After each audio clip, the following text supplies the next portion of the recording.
I think it's almost warm enough to leave the house.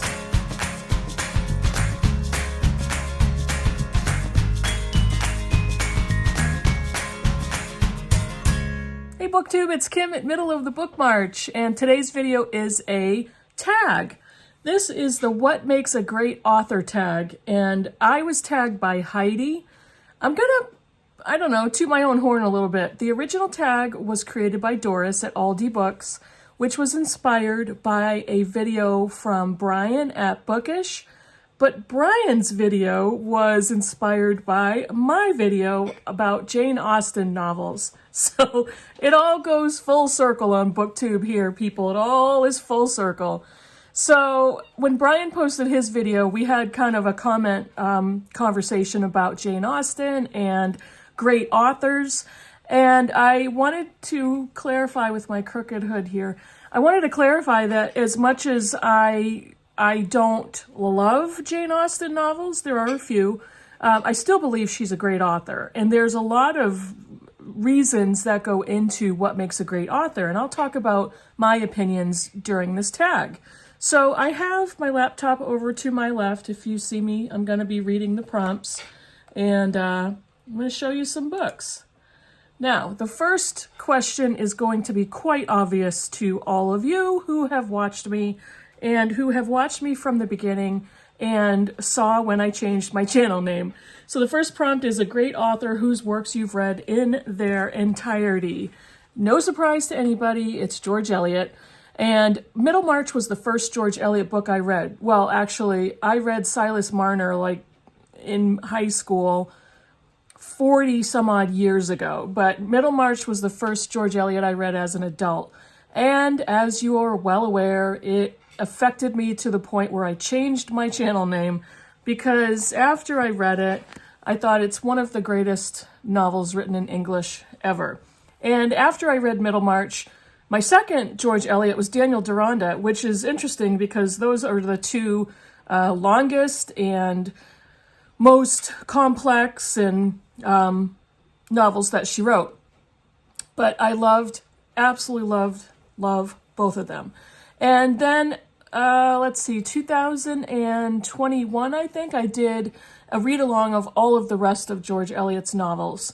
One of which, only one, got less than 5 stars, which was Romola, and I gave 4 stars.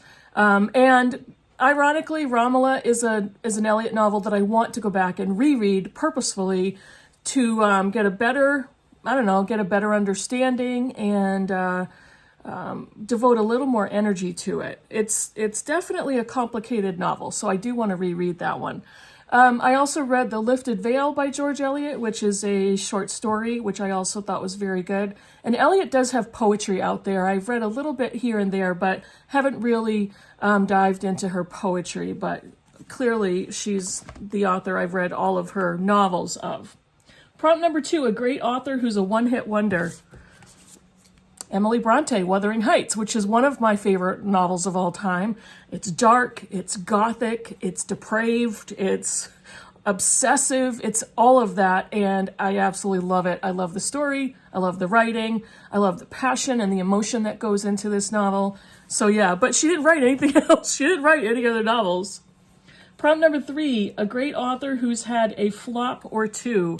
To me, this was a gigantic flop, and I'm only gonna, I haven't read all of her novels to decide if there are more, but this is a huge flop for me. This is The Testaments by Margaret Atwood. I couldn't stand this novel. The only benefit I gave it was that it was Margaret Atwood and her writing is exceptional, but I hated this novel. This was the follow-up to The Handmaid's Tale, which was published in 1985. This one was published in 2019. So, I mean, 34 years later, you come up with a follow-up, and this was after the, excuse me, cat hair, after the Hulu series was in production. Why? And this won the Booker in 2019, and I was so upset by that because Bernardine Evaristo's book, Girl, Woman, Other, should have been the lone winner.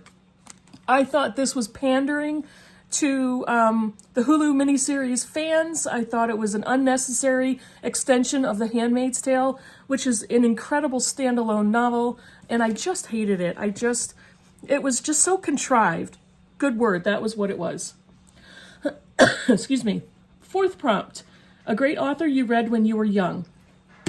I was a teenager when I first picked up this book. This is not his first novel, but it's probably his most well-known, and it was the biggest of his novels when it came out.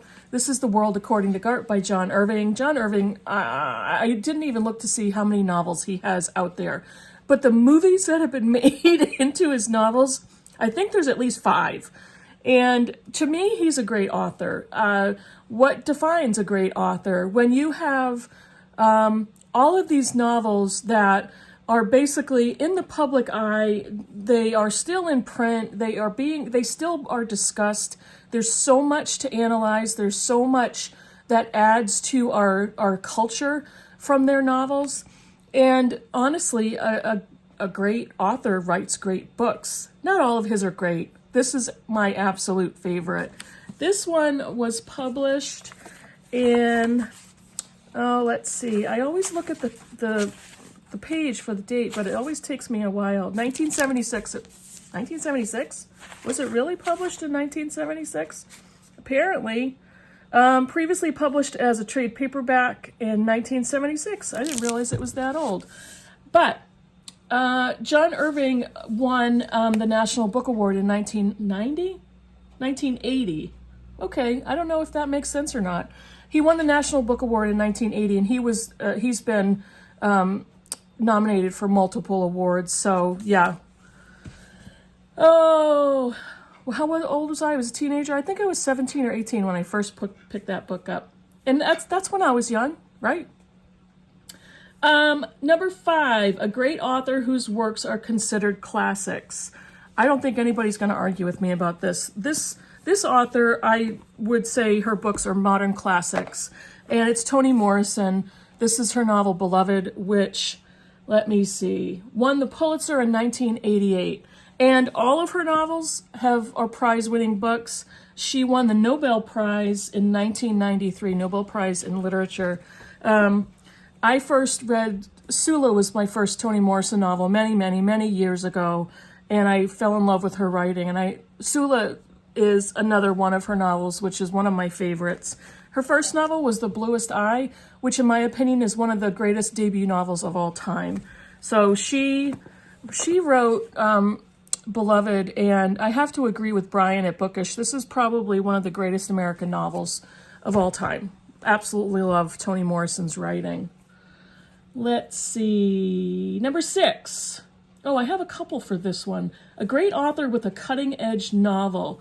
I have 2 entries for this prompt, and they're wildly different from each other. The first one is The Bell Jar by Sylvia Plath, Plath's only novel. This is one of the greatest examples of autofiction or metafiction or however you want to define it.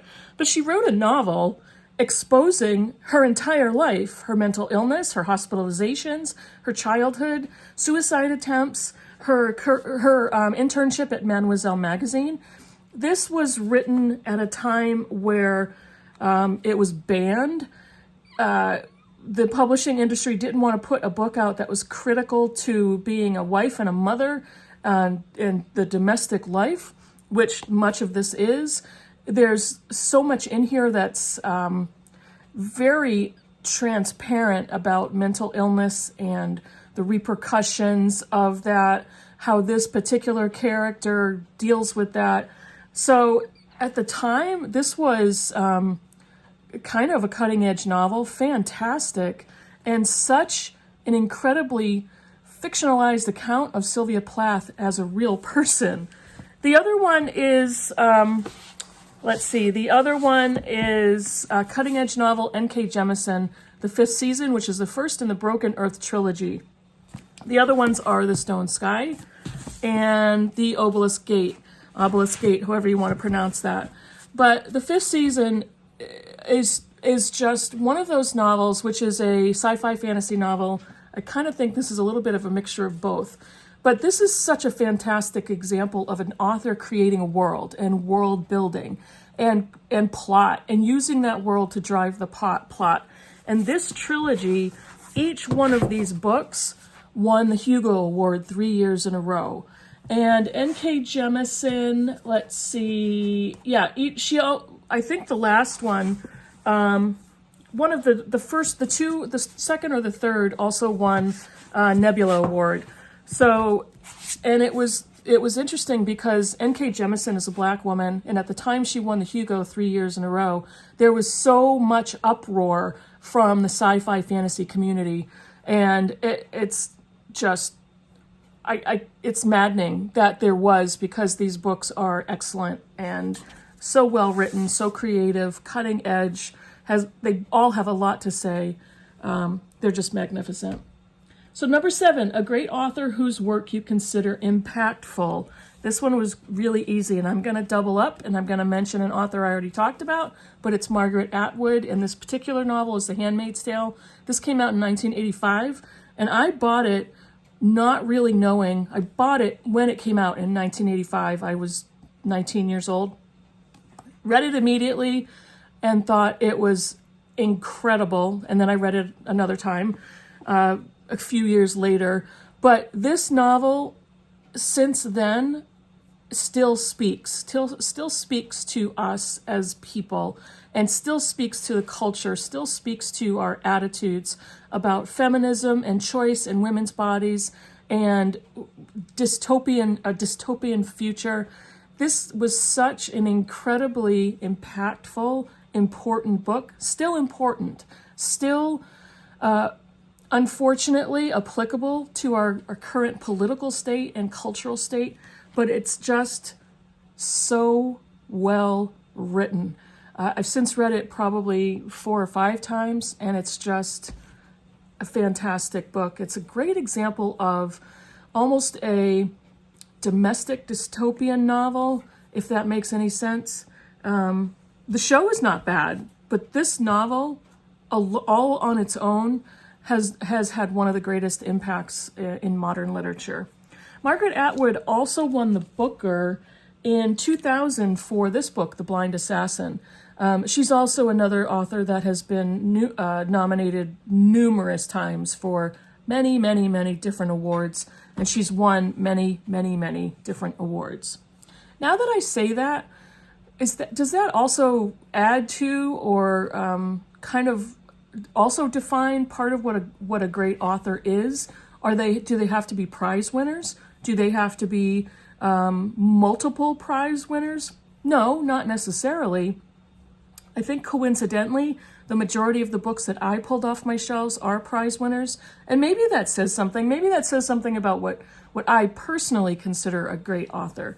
But not all great authors have to have multiple prizes on their shelf or in their files or in their bank accounts.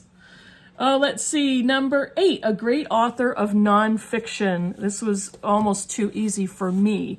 And this is Jill Lepore, These Truths.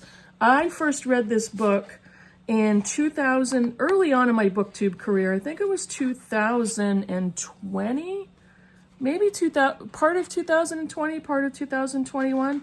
But this was a year-long read-along with Karen Evans, who's now roving reader. And there were a group of us who read this together. This was life-changing because this is, the subtitle is A History of the United States. Jill Lepore is an American history professor at Harvard University, and she's been a staff writer at The New Yorker. Let's see, and her book of ages was a finalist for the National Book Award. This is a chunky history of the United States, America, starting before it was discovered. And this talks so much about the history of slavery, our early American history, the founding and the development of America. It talks about everything coming after that. There were things that I learned in here that I never, ever was exposed to in any history class in any school ever. This is a type of a book that leads you to research all different branches of information that she documents in this book.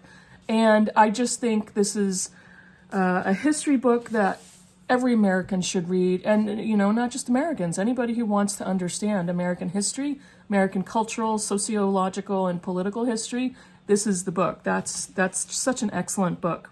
I have several of her others, and I just bought this little book by Jill Lepore, This America, The Case for the Nation. And it's a tiny little thing, but it talks about our current political climate of nationalism and liberalism and how they both developed kind of at the same time, but I'm eager to get into that one.